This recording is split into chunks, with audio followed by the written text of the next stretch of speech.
सज्जन मेरे हृदय में कैसे बसता है, जैसे लोभी के हृदय में धन बसाया करता है। तुम यद तुम सरीखे से संत ही मुझे प्रिय है। मैं किसी को निहारने से कृतकृत्य वश देह धारण नहीं करता। जो सगुण साकार भगवान के उपासक हैं, दूसरों के हित में लगे रहते हैं, नीति और नियमों से दृढ़ हैं, उन जिन्हें ब्राह्मणों के चरणों में प्रेम है, वे मनुष्य मेरे प्राणों के समान हैं। हे लंकापति, सुनो, तुम्हारे अंदर उपर्युक्त सब गुण है, इससे तुम मुझे अत्यंत प्रिय हो। श्री रामचंद्र जी के वचन सुनकर सब वानरों के समूह कहने लगे, कृपा के समूह रामचंद्र जी की जय हो। प्रभु की वाणी सुनते हैं और उनके कानों के लिए अमृत जानकर विभीषण जी अघाते नहीं हैं। वे बार बार श्री रामचंद्र जी के कर कमलों को पकड़ते हैं। अपार प्रेम में है, हृदय में समाता नहीं। विभीषण जी ने कहा, हे देव, हे चराचर जगत स्वामी, हे शरणागत रक्षक, हे सबके हृदय के भीतर की जानने वाले, सुनिए। मेरे हृदय में पहले से कुछ वासना थी, वह प्रभु के चरणों की प्रीत रूपी नदी में बह गई। अब तो हे कृपाल शिव जी के मन को सदैव प्रिय लगने वाली अपनी पवित्र भक्ति मुझे दीजिए। एवं अस्तु, ऐसा कहकर रघुवीर रणधीर प्रभु श्री रामचंद्र जी ने तुरंत ही समुद्र का जल मांगा और कहा, हे सखा, यद्यप तुम्हारी इच्छा नहीं है, एक पर जगत में मेरा दर्शन अमोघ है, वह निष्फल नहीं जाता। ऐसा कहकर श्री रामचंद्र जी ने उनको रास तिलक कर दिया। आकाश से पुष्पों की अपार वृष्टि हुई और श्री रामचंद्र जी ने रावण के क्रोध रूपी अग्नि में, जो अपनी विभीषण श्वास वचन रूपी पवन से प्रचंड हो रही थी, जलते हुए विभीषण को बचा लिया और उसे अखंड राज्य दिया। शिव जी ने कहा, जो संपत्ति रावण को 10 सिरों की बलि देने पर दी थी, वह संपत्ति श्री रघुवीर जी ने विभीषण को बहुत सकुचते हुए दी। ऐसे परम कृपालु भगवान प्रभु को छोड़कर जो मनुष्य दूसरे को भसते हैं, वे बिना सींग पूंछ के पशु हैं। अपना सेवक जानकर विभीषण को श्री रामचंद्र जी ने अपना लिया। प्रभु का स्वभाव वानर कुल के मन को बहुत भाया। फिर सब कुछ जानने वाले, सबके हृदय में बसने वाले, सर्वस्व सब रूपों में प्रकट, सबसे रहित, उदासीन, कारण नीति रक्षा करने वाले वचन बोले।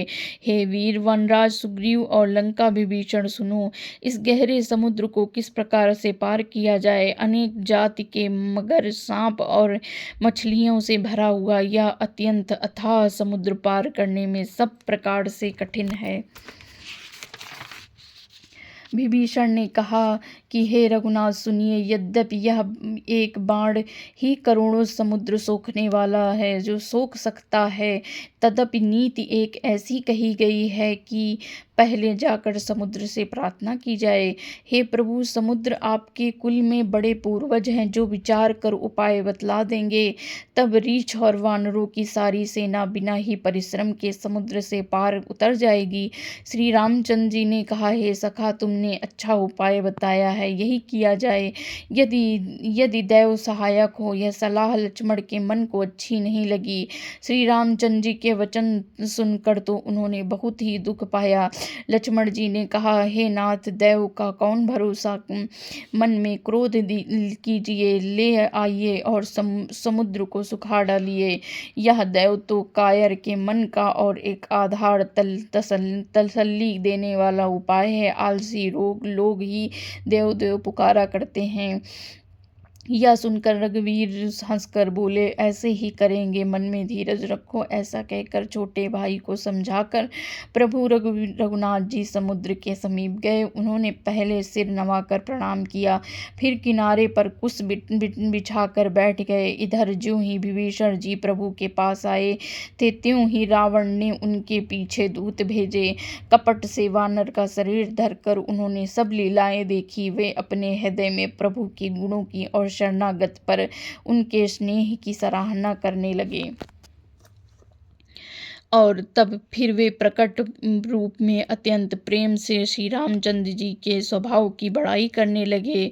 उनके दुराव छल कपट भेष भूल गया और वानर ने जाना कि ये शत्रु के दूत हैं। वे उन सब को बांध कर सुग्रीव के पास ले आए। सुग्रीव ने कहा, सब वानरों सुनो, राक्षस के अंग भक्त करके भेज दो। सुग्रीव के वचन सुनकर वानर दौड़े। दूतों को बांधकर उन्होंने सेना के चारों ओर घुमाया। वानर उन्हें बहुत ही तरह के मारने लगे। वे दीन होकर पुकारते थे, फिर भी वानरों ने उन्हें नहीं छोड़ा। वे हमारे नाक कान काटेगा, उसे कौशलाधीश श्री रामचंद्र जी की सौगंध है। यह सुनकर लक्ष्मण जी को सबको निकट बुलाया और बड़ी दया लगी। इससे हंसकर उन्होंने राक्षसों को तुरंत ही छुड़ा दिया और उन्होंने कहा कि रावण के हाथ में चिट्ठी देना और कहना कि हे कुलघातक लक्ष्मण के शब्द संदेश से बाँचो।